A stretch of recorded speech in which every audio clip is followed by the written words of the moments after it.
तो हम लोग एक रैपिड रिवीजन कर लेंगे इसमें। ड्रग एब्जॉर्प्शन, जिसके बारे में हमने डिस्कस किया है कि ये ड्रग का पैसेज होता है जहां से आप एडमिनिस्टर करेंगे से लेकर के सिस्टेमिक सर्कुलेशन तक पहुंचने का जो स्टेप होता है वो होता है। अब इस स्टेप में बायोट्रांसपोर्टेशन का रोल होता है। बायोट्रांसपोर्टेशन का मतलब एक मॉलिक्यूल आपके बायोलॉजिकल मेम्ब्रेन्स, आपके बायोलॉजिकल फ्लूइड्स से मूव करते हुए आगे बढ़ रहा है और अल्टीमेटली वो ब्लड तक पहुंच जाएगा। तो ये बायोट्रांसपोर्टेशन होता है, यानी एब्जॉर्प्शन के लिए बायोट्रांसपोर्टेशन का प्रोसेस कराया जाता है। तो बायोट्रांसपोर्टेशन के अंदर जो ट्रांसपोर्ट मैकेनिज्म्स काम करते हैं वो आपको मेन ये 4 मैकेनिज्म्स होते हैं जिसके थ्रू से ड्रग मॉलिक्यूल बायोट्रांसपोर्ट होकर के सेल्स टू सेल्स ब्लड तक पहुंच जाता है। राइट? पहला सिंपल डिफ्यूजन। सिंपल डिफ्यूजन को हम लोग नॉन आयनिक और पैसिव डिफ्यूजन भी कहते हैं। Right? Then carrier mediated transport mechanism होगा जिसके अंदर 2 पार्ट आएंगे। एक डिफ्यूजन के नाम से ही आएगा बट ये पैसिव या सिंपल नहीं होगा, ये फैसिलिटेटेड होगा। Why facilitated? क्योंकि हमने जो इसकी मेन हेडिंग ली है वो कैरियर मेडिएटेड है। तो कोई ना कोई कैरियर होगा जो इस डिफ्यूजन को कराएगा, ये नॉर्मल नहीं है। राइट? कैरियर मेडिएटेड होगा। And then obviously active transport, यानी कुछ एक्टिविटी होनी है जिसके लिए एनर्जी की रिक्वायरमेंट है, जिसके लिए समटाइम्स कैरियर की रिक्वायरमेंट होगी। फिर पिनोसाइटोसिस होगा और फेगोसाइटोसिस होगा। पिनोसाइटोसिस के अंदर ड्रग सॉल्यूशन फॉर्म में रहता है। ड्रग है, ड्रग पार्टिकल है, बट वो सॉल्यूशन फॉर्म में है ताकि उसको पी लिया जाए। फेगोसाइटोसिस में वो सॉलिड पार्टिकल, ठीक है, उसको इंगल्फ किया जाएगा। And ultimately we will finish the topic by completing filtration. Starting with simple और पैसिव डिफ्यूजन, इसका जो कैरेक्टरिस्टिक फीचर होता है कि किस तरह के ड्रग्स सिंपल डिफ्यूजन या पैसिव डिफ्यूजन के थ्रू से एब्जॉर्ब होंगे। सारे ड्रग्स नहीं होते, तो कौन से ड्रग्स होते हैं? अगर सारे नहीं होते तो उन ड्रग्स को लिपिड सॉल्युबल होना जरूरी है। They should be lipophilic. अगर वो वाटर सॉल्युबल होंगे तो उसका अलग हिसाब किताब है। वाटर सॉल्युबल के लिए एक्वस पोर या एक्वस चैनल्स सेल मेम्ब्रेन में बने हुए होते हैं। राइट? ये अगर सेल मेम्ब्रेन है, ठीक है, तो इसमें कहीं कहीं पर एक्वस पोर्स बने हुए होते हैं, पूरे सेल मेम्ब्रेन में नहीं होगा। जो मेजर पार्ट है वो लिपिड नेचर का है, तो उससे लिपिड सॉल्युबल ड्रग्स इजीली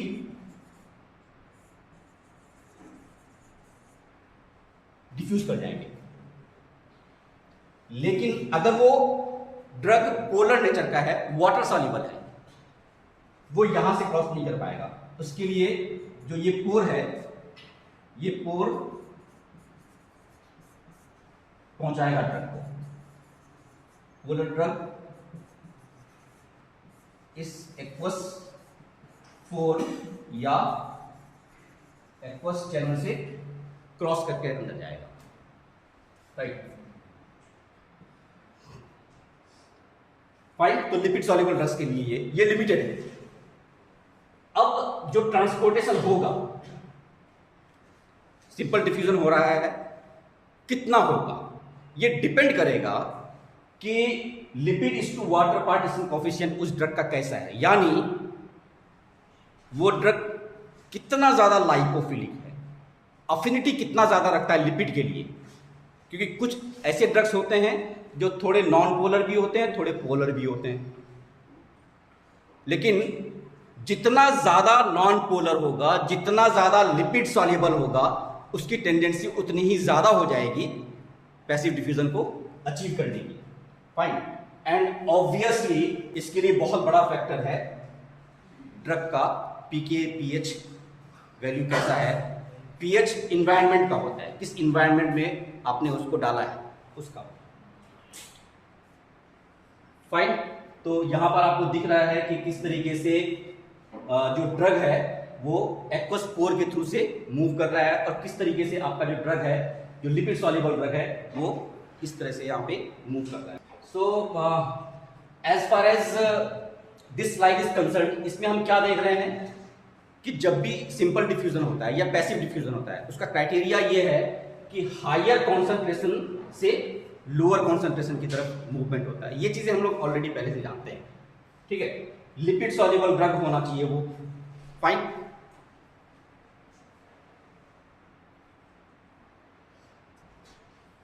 कोई भी ड्रग वो एक टाइम पर कंप्लीट ड्रग रहेगा, वो टूटेगा नहीं, जिसको हम कहते हैं अनआयोनाइज्ड, और फिर दूसरे टाइम पर उसका आयोनाइजेशन हो सकता है। बायो ट्रांसपोर्टेशन के लिए, एब्जॉर्प्शन के लिए what is required? The required thing is non ionised form होना चाहिए उस ड्रग का, ठीक है, पहली चीज। दूसरी चीज ये होती है कि अगर ड्रग आपका वीक एसिड है तो एसिडिक मीडियम में वो टूटेगा नहीं। सिमिलर इन्वायरमेंट में ड्रग अनआयोनाइज्ड रहता है, और अनआयोनाइज्ड रहने का मतलब है कि उसका एब्जॉर्प्शन होगा, यानी similar nature, similar environment, weak acid drug, acidic environment, absorption. But weak acid drug, basic environment या एल्कलाइन इन्वायरमेंट, आयोनाइजेशन, एब्जॉर्प्शन नहीं होगा, राइट। तो इस चीज को हेंडरसन हेजलबैक इक्वेशन के थ्रू से दिखाया जा सकता है कि अगर आप पीएच को चेंज करते हैं, एक लेवल भी ऊपर या नीचे जाते हैं, तो आपका आयोनाइजेशन 10 गुना ऊपर या नीचे हो सकता है, और उसी हिसाब से एब्जॉर्प्शन 10 गुना घट या बढ़ सकता है। तो अगर आपने उसको एल्केलाइन पीएच में डाल दिया, एसिडिक ड्रग्स हैं, अगर आपने उसका पीएच 1 बढ़ा दिया एल्केलाइन की तरफ, तो उसका एब्जॉर्प्शन 10 टाइम्स घट जाएगा, ठीक। एंड सिमिलरली रिवर्स, अगर एक वीक बेसिक ड्रग है, अगर पीएच आपने 1 यूनिट कम कर दिया, एसिड की तरफ ले आए, तो उसका एब्जॉर्प्शन 10 गुना घट जाएगा। तो इससे मतलब क्या समझ में आया? इससे मतलब ये समझ, एसिडिक ड्रग्स में एक एग्जांपल हम एस्प्रिन का शो कर रहे हैं, ठीक है। एस्प्रिन के केस में ये होता है कि इसका जो पीके वैल्यू है 3.5, राइट। एस्प्रिन पीके वैल्यू 3.5। नाउ आपने उस एस्प्रिन को ओरली लिया और वो आपके स्टोमक में पहुंचा। मान लीजिए स्टोमक का जो पीएच है वो 2 है या 3 है, जो भी है, एसिडिक पीएच है इतना, 2-3 ये पीएच एसिडिक होता है। वहां पर वो गया, सिमिलर इन्वायरमेंट है, आयोनाइजेशन नहीं हुआ, वो एब्जॉर्ब करना शुरू कर जाता है, राइट। तो जैसे ही एस्प्रिन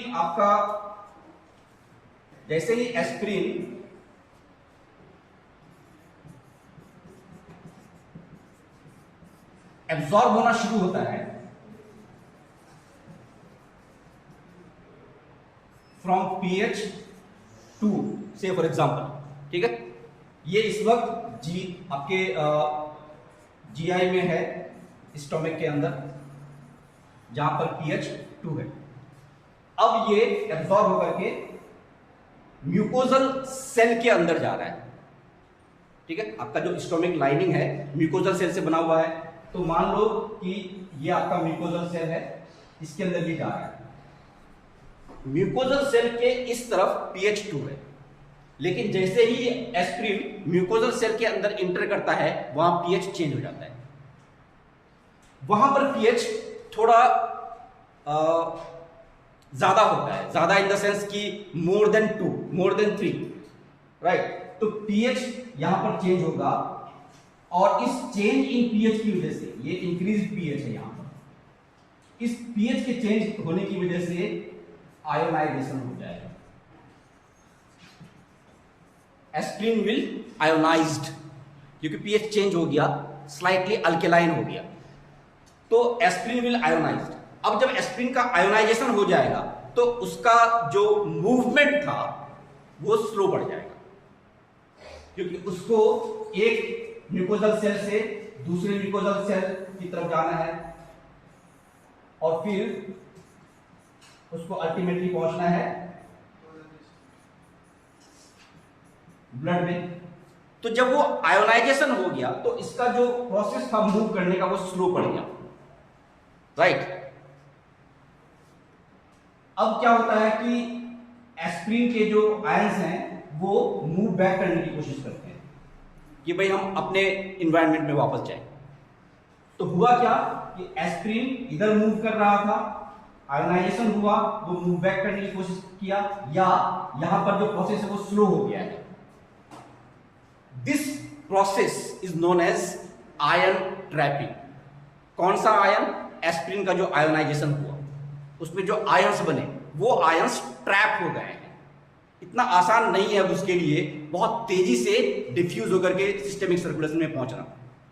तो आयंस चूंकि स्लो डाउन हो गए, वो ट्रैप हो गए और वो वापस भागने की कोशिश कर रहे हैं।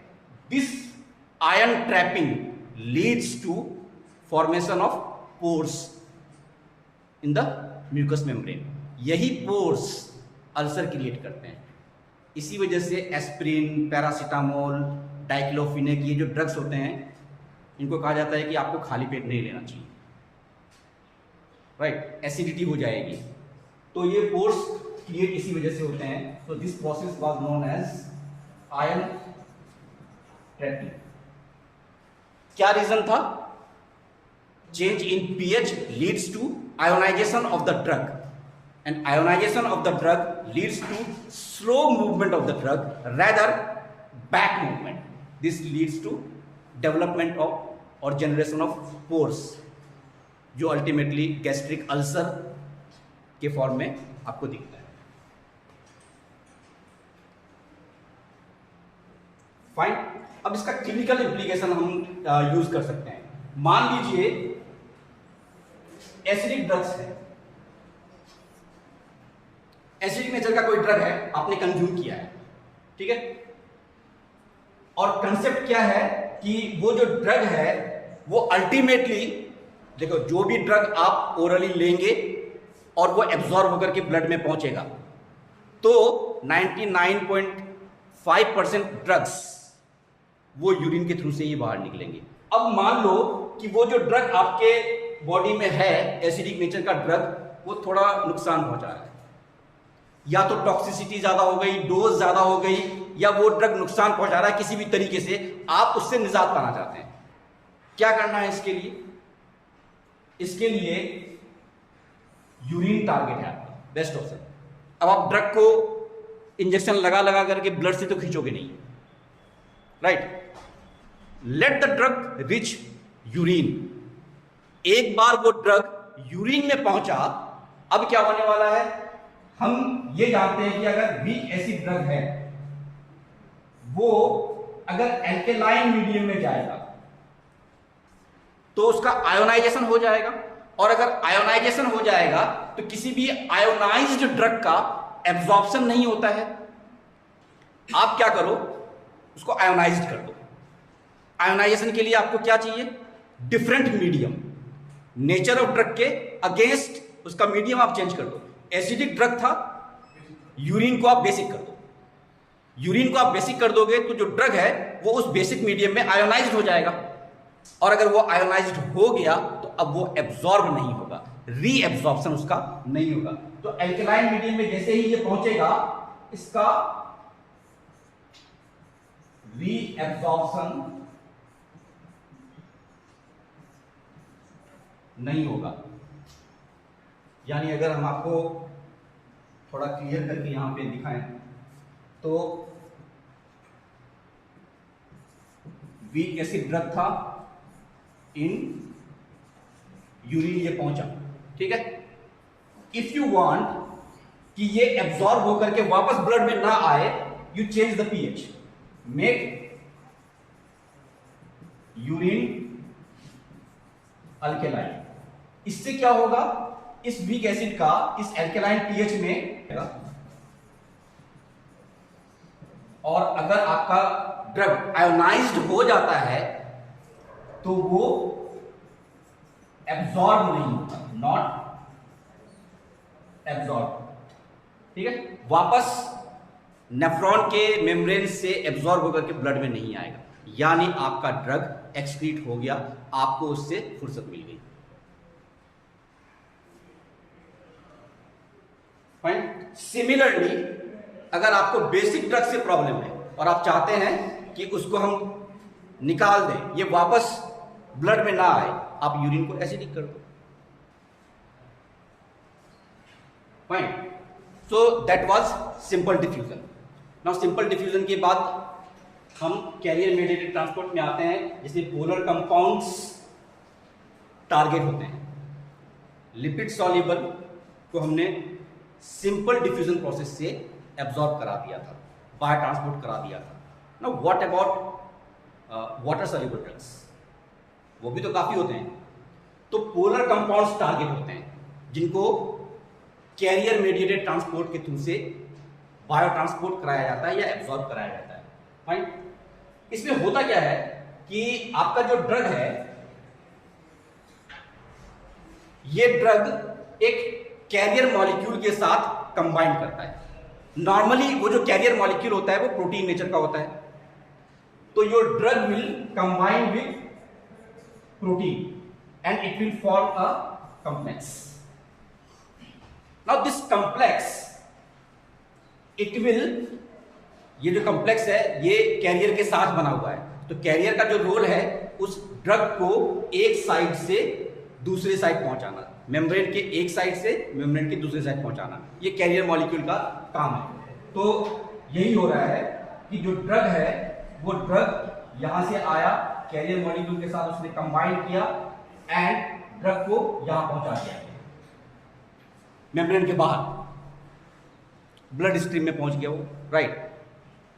अब जो कैरियर मॉलिक्यूल था जो उसको लेके गया था, उसके साथ दो चीजें हो सकती हैं, या तो वो कैरियर मॉलिक्यूल वापस यहां से यहां आ जाए, या फिर उस कैरियर मॉलिक्यूल को जनरेट ही इसीलिए किया गया था कि वो इस काम को पूरा करे और वहां पहुंचने के बाद वो एलिमिनेट हो जाए, ठीक है। तो दो ही पर्पस, दो ही तरीके हैं, कैरियर मॉलिक्यूल या तो वापस आ जाए अपनी जगह पे और दूसरे ड्रग मॉलिक्यूल को ले फिर वो उसी प्रोसेस को रिपीट कर दे, या कैरियर मॉलिक्यूल एक मॉलिक्यूल को लेकर के गया वहां पर जाकर के वो भी एलिमिनेट हो गया, ड्रग अपना काम करेगा, कैरियर मॉलिक्यूल एलिमिनेट हो गया, उस सीन से गायब, फिर दूसरा कैरियर मॉलिक्यूल बनेगा। यानी ये जो प्रोसेस हुआ, इस प्रोसेस में बड़ा लिमिटेशन है, ड्रग को वेट करना पड़ेगा कैरियर मॉलिक्यूल का, यानी एक तरीके से ये लिमिटेड फंक्शन वाला एक सैचुरेबल प्रोसेस है, बड़ी जल्दी सैचुरेट हो जाता है। अब ड्रग आके बैठा हुआ है और कैरियर मॉलिक्यूल है ही नहीं, तो वो वेट करेगा, यानी ये जो चल रहा था ये बड़ी जल्दी सैचुरेट हो जाता है, ठीक है। इसके दो टाइप हैं, active transport and facilitated transport.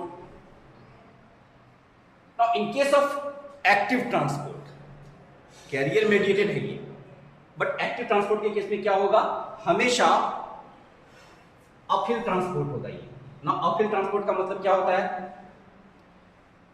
Uphill transport का मतलब हुआ कि कॉन्सेंट्रेशन यहां पे कम होगा और इसको हायर कॉन्सेंट्रेशन की तरफ पहुंचना है, लोअर कॉन्सेंट्रेशन से हायर कॉन्सेंट्रेशन की तरफ जाना है, दिस इज अपहिल ट्रांसपोर्ट। जाहिर सी बात है इसमें बड़ी मेहनत लगेगी उसको, और उसको एनर्जी चाहिए होगा यहां पर, तो ये जो एनर्जी रिक्वायर्ड है ये एनर्जी उसको मिलेगा जो मेम्ब्रेन एटीपेज एंजाइम होता है, सेल मेम्ब्रेन। हम बात सेल मेम्ब्रेन की क्यों कर रहे हैं, क्योंकि बायो ट्रांसपोर्टेशन चल रहा है और ड्रग को सेल मेम्ब्रेन के थ्रू से ही आगे बढ़ना है, क्रॉस करके। तो जो सेल मेम्ब्रेन है वहां पर एक एंजाइम है एटीपेज एंजाइम, वो एटीपेज एंजाइम एनर्जी के लिए एटीपी प्रोवाइड करवाएगा। तो this process is dependent on generation of ATP also. ठीक है, अगेंस्ट कॉन्सेंट्रेशन ग्रेडियंट का मतलब हो गया लो से हाई कॉन्सेंट्रेशन की तरफ जाएगा ये, जबकि सिंपल डिफ्यूजन या पैसिव डिफ्यूजन में हाई से लो, कोई भी डिफ्यूजन हो हाई से लो होगा, चाहे वो सिंपल चाहे वो फैसिलिटेटेड, हाई से लो ही होगा। ये अलग तरीके से काम करता है, ये लो से हाई की तरफ जाता है। आयरन का एब्जॉर्प्शन, आयरन का एब्जॉर्प्शन Fe2+ फॉर्म में होता है, और जब ये एब्जॉर्ब हो जाता है और पहुंच जाता है ब्लड स्ट्रीम में, वहां पहुंचने के बाद ये Fe3+ फॉर्म में कन्वर्ट हो जाता है। राइट, दूसरा एग्जांपल लेवोडोपा। ब्रेन लेवोडोपा को किस तरीके से एब्जॉर्ब करेगा, लेगा। बायोट्रांसपोर्टेशन लेवोडोपा का अगर होना है ब्रेन के अंदर, अब ब्रेन के बारे में हम लोगों को पता होता है कि ब्रेन के जो सेल्स होते हैं वहां पर बड़ा ही टाइट जंक्शंस होता है, ब्लड ब्रेन बैरियर बना हुआ होता है, इतना आसान नहीं होता है किसी भी ड्रग मॉलिक्यूल का ब्रेन के अंदर मूव करना। बट ब्रेन के अंदर अगर कोई जाएगा तो उसको कैसे जाना है, इट विल फॉलो, लेवोडोपा का एग्जांपल है ब्रेन के अंदर, it will follow active transport process. Similarly few sympathomimetic amines, say for example dopamine, right. तो ये जो ड्रग्स होते हैं, इन लोगों का जो बायो ट्रांसपोर्टेशन होता है, जो एब्जॉर्प्शन का प्रोसेस होता है, वो एक्टिव ट्रांसपोर्ट के थ्रू से होता है। फाइन। एक्टिव ट्रांसपोर्ट में दो चीजें देखी जाती है, प्राइमरी एक्टिव ट्रांसपोर्ट और सेकेंडरी एक्टिव ट्रांसपोर्ट। ना ये जो दो चीजें हैं, प्राइमरी एक्टिव ट्रांसपोर्ट, इसमें हम क्या देख रहे हैं कि आपका जो ड्रग है वो लोअर कॉन्सेंट्रेशन से हायर कॉन्सेंट्रेशन की तरफ मूव कर रहा है, और यहां पर एनर्जी प्रोवाइड कराया जाता है, एटीपी के फॉर्म में एनर्जी मिलता है उसको, और जो ड्रग है आपका वो ट्रांसपोर्टर की हेल्प से बाहर आ जाता है। It requires transporter. ये जो ट्रांसपोर्टर्स होते हैं, जैसे एटीपी बाइंडिंग कैसेट जिसको हम लोग बोलते हैं एबीसी, ये ट्रांसपोर्टर है। ठीक है, group of transporters, specialised transporters जो पाए जाते हैं, और इनका काम ही होता है एक्टिव ट्रांसपोर्ट कराना। एक्टिव ट्रांसपोर्ट के कुछ और एग्जांपल्स जो इसके थ्रू से होते हैं, एक बहुत ही फेमस प्रोटीन है P glycoprotein. P glycoprotein specialised transporter है जो इस फैमिली से बिलोंग करता है। ठीक है, एबीसी फैमिली से बिलोंग करता है। एबीसी का मतलब हुआ एटीपी बाइंडिंग कैसेट। तो एबीसी फैमिली से बिलोंग करने वाला एक बहुत इंपॉर्टेंट मेंबर है पी ग्लाइकोप्रोटीन। पी ग्लाइकोप्रोटीन का सिग्निफिकेंस इतना ज्यादा है कि बैक्टीरिया भी अपने सेल मेम्ब्रेन में इन पी ग्लाइकोप्रोटीन्स को डेवलप कर लेते हैं। काम क्या है इन पी ग्लाइकोप्रोटीन्स का? दे इजेक्ट आउट और थ्रो आउट द ड्रग। ठीक है, ड्रग को बाहर निकालने का काम करते हैं ये, इसलिए पी ग्लाइकोप्रोटीन को इफ्लक्स प्रोटीन्स भी कहते हैं, इफ्लक्स प्रोटीन्स। तो बैक्टीरिया ने क्यों डेवलप किया इसको? अगर बैक्टीरिया पी ग्लाइकोप्रोटीन अपने अंदर डेवलप कर लिया तो जैसे ही वो ड्रग इंटर करने की कोशिश करेगा, वो पी ग्लाइकोप्रोटीन उसको धक्का देके बाहर निकाल देगा। तो बैक्टीरिया के अंदर ड्रग जा नहीं पाया, ड्रग काम नहीं कर पाया, आपने जो एंटीबायोटिक लिया वो इफेक्टिव नहीं हुआ, तो हमने कह दिया कि बैक्टीरिया रेजिस्टेंट हो गया है। ये जो बैक्टीरिया रेजिस्टेंट हुआ है उसमें यहां पर पी ग्लाइकोप्रोटीन का बहुत important role. Fine. Then secondary active transport में एंटीपोर्टर और सिम्पोर्टर का कंसेप्ट आता है। एंटीपोर्टर में क्या होता है कि यहां पर जो सिस्टम काम करता है, ड्रग्स हेल्प करते हैं, ड्रग्स और जो आयंस हैं वो एक दूसरे को हेल्प करते हैं, यानी यहां पर चैनल सिस्टम है। राइट, से फॉर एग्जांपल सोडियम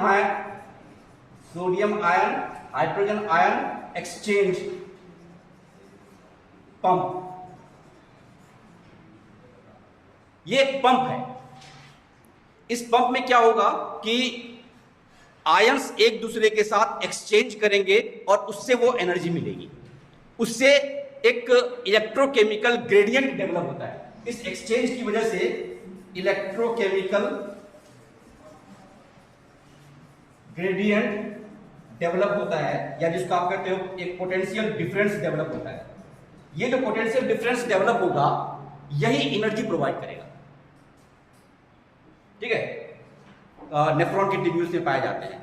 तो एंटीपोर्टर में ऑपोजिट डायरेक्शन में मूवमेंट हो रहा है, सिम्पोर्टर में सेम डायरेक्शन में मूवमेंट होगा।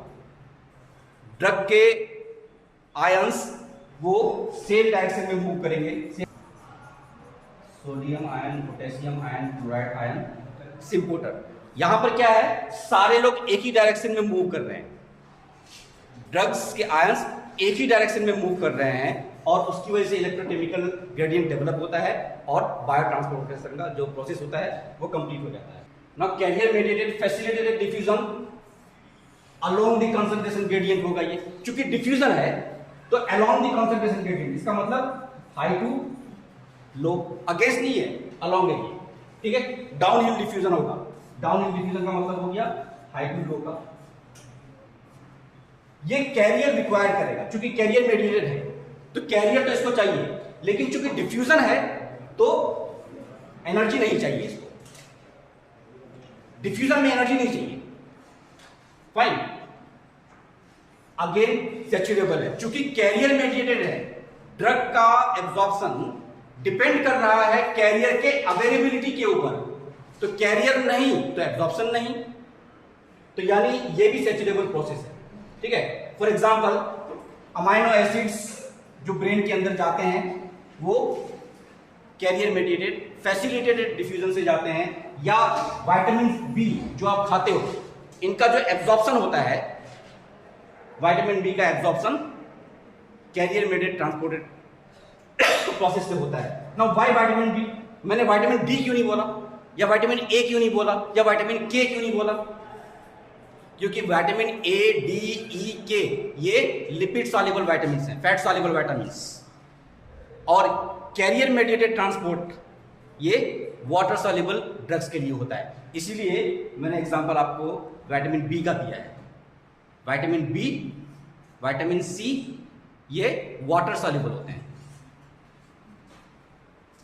फाइन, पिनोसाइटोसिस में क्या होता है? देखो पिनोसाइटोसिस का प्रोसेस क्या होता है, सॉल्यूशन फॉर्म में ड्रग आता है सेल मेम्ब्रेन के पास, ठीक है, और सेल मेम्ब्रेन अपने अंदर इनवेजाइनेशन कर लेता है। दिस इज, ये सेल मेम्ब्रेन है, ड्रग अप्रोच कर रहा है, राइट। ड्रग के अप्रोच करने की वजह से ये वाला जो पार्ट है ये इस तरीके से हो गया। This process is known as invagination. ठीक है, तो इस प्रोसेस की वजह से जो सॉल्यूशन फॉर्म में ड्रग था ड्रॉपलेट फॉर्म में वो इसके अंदर आता है और उसको फिर ये यहां से डिटैच हो जाता है, और ये जो पार्ट है आपका, ये पार्ट यहां आ जाता है, फिर ये अल्टीमेटली वेसिकल फॉर्म में सेल के अंदर आ जाता है। So this is pinocytosis. कई पॉलीपेप्टाइड्स जो बड़े साइज के होते हैं जैसे इंसुलिन, इनको अगर ब्रेन के अंदर पहुंचना है तो वहां पर ये पिनोसाइटोसिस से अंदर जाएगा। यानी एक ही ड्रग अलग अलग जगह अलग अलग तरीके से बायो ट्रांसपोर्ट हो सकता है। ठीक है, जैसे इंसुलिन को अगर ब्रेन के अंदर पहुंचना है तो पिनोसाइटोसिस प्रोसेस करेगा वो। फाइन, और दूसरा एग्जांपल हम ले रहे हैं LDL, low density lipoprotein. Cholesterol वाले जो पेशेंट्स होते हैं उनका एलडीएल लेवल चेक कराया जाता है। तो एलडीएल लीवर में जाएगा, कैसे जाएगा? लीवर के अंदर एलडीएल के रिसेप्टर्स होते हैं, लीवर के अंदर एलडीएल के लिए रिसेप्टर्स होते हैं। एलडीएल वहां पे उस रिसेप्टर के पास पहुंचेगा और एलडीएल का पिनोसाइटोसिस प्रोसेस से लीवर के अंदर दिस प्रोसेस को कंप्लीट करते हुए लीवर के सेल के अंदर, तो एलडीएल लीवर के सेल के अंदर जो पहुंचेगा तो वो अगेन पिनोसाइटोसिस प्रोसेस के थ्रू से पहुंचेगा। फेगोसाइटोसिस में क्या होता है? यहां पर सॉलिड पार्टिकल्स होते हैं, जैसे फॉर एग्जांपल क्लोस्ट्रीडियम बोटुलिनम एक बैक्टीरिया है जो बड़ा ही खतरनाक पॉइजनस नेचर का बैक्टीरिया है और हम लोगों की तबीयत बहुत ज़्यादा खराब कर देता है ना। ये कैसे करता है? क्लोस्ट्रीडियम बोटुलिनम जो बैक्टीरिया है ये बोटुलिनम टॉक्सिन प्रोड्यूस करता है। जो बोटुलिनम टॉक्सिन है वो हमारे सेल्स के अंदर कैसे पहुंचेगा?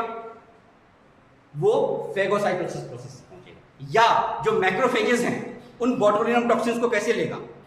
मैक्रोफेजेस हमें हमारे लिए हेल्प करते हैं ना, तो मैक्रोफेजेस उन बोटुलिनम टॉक्सिन्स को लिटरली खाते हैं, राइट। या अगर आपने कोई ऐसी चीज खा ली जिससे आपको एलर्जी है, मान लो अंडा से किसी को एलर्जी है, उसने अंडा खा लिया, उसके अंदर जो एलर्जेन था, जो प्रोटीन था जिसकी वजह से एलर्जी होती है, वो भी इसी फेगोसाइटोसिस प्रोसेस के थ्रू से होता है।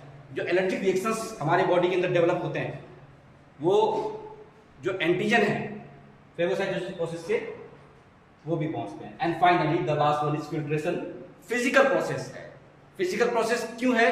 क्योंकि इसमें जितना ज्यादा प्रेशर होगा उसी हिसाब से फिल्ट्रेशन होगा, right. More the pressure more will be the filtration.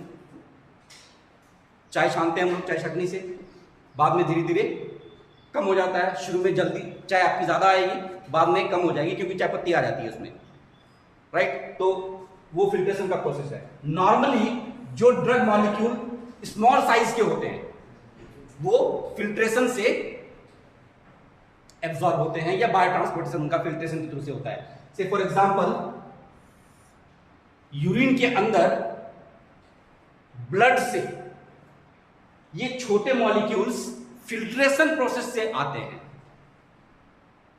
Urea, alcohol, glucose, ये काफी छोटे मॉलिक्यूल्स हैं। फिल्ट्रेशन के लिए छोटा साइज होना बहुत जरूरी है और इसके अलावे वो फ्री होना चाहिए, बॉन्ड फॉर्म में नहीं होना चाहिए। किसी प्रोटीन के साथ बॉन्ड है या किसी और मॉलिक्यूल के साथ बॉन्ड है, नो। फिल्ट्रेशन के लिए मैंडेटरी क्राइटेरिया है ड्रग छोटा होना चाहिए और ड्रग अनबाउंड होना चाहिए, फ्री होना चाहिए। So with this we have finished the topic of bio transportation.